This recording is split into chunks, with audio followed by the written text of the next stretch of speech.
ایک صحابی تنہا تھے مگر ان کے دل میں ایمان کا طوفان تھا۔ انہوں نے کہا، اللہ کی قسم مجھے یہ بھی قبول نہیں کہ رسول اللہ صلی اللہ علیہ وسلم کو ایک کانٹا بھی چبھے اور میں سلامت رہوں۔ یہ کہانی ہے ایک ایسے وفادار صحابی کی جنہوں نے موت کو گلے لگایا لیکن اپنے نبی کریم صلی اللہ علیہ وسلم سے محبت میں ذرا سی بھی کمی نہ آنے دی۔ حضرت خبیب بن عدی رضی اللہ علیہ وسلم عنہ ایک جری اور سچے صحابی تھے۔ احد کے بعد کفار نے انتقام لینے کے لیے سازش کی۔ مکہ کے کچھ لوگ رسول صلی اللہ علیہ وسلم کے صحابہ سے بدلہ لینے کے لیے موقع ڈھونڈ رہے تھے۔ خبیب رضی اللہ علیہ وسلم عنہ کو دھوکے سے گرفتار کیا گیا۔ وہ اسلام پر قائم رہے، کوئی شکوہ نہیں کیا۔ ان کو مکہ لے جایا گیا۔ دشمنوں نے ان سے کہا، کیا تم یہ پسند کرو گے کہ تمہیں چھوڑ دیا جائے اور محمد صلی اللہ علیہ وسلم تمہاری جگہ مارے جائیں؟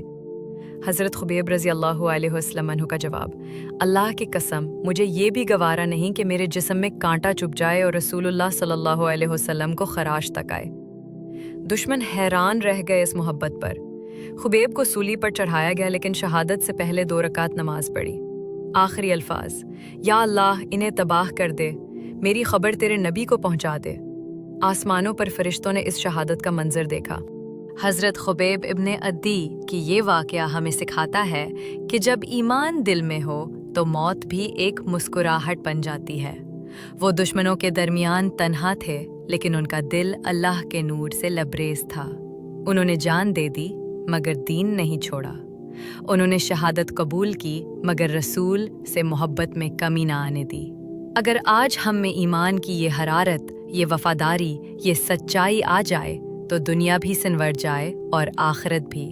بھائیوں اور بہنوں، اگر آپ کے دل کو یہ واقعہ چھوا ہو، اگر آپ کا دل بھی حضرت خبیب کے لیے رویا ہو تو اس ویڈیو کو دل سے لائک کریں، اپنے رشتہ داروں اور دوستوں کے ساتھ شیئر کریں اور ایسے ہی سچے ایمان افروز واقعات کے لیے روحانی قصے چینل کو ابھی سبسکرائب کریں اور کامنٹ میں لکھیے، اللہ ہمیں حضرت خبیب جیسا سچا ایمان عطا کرے۔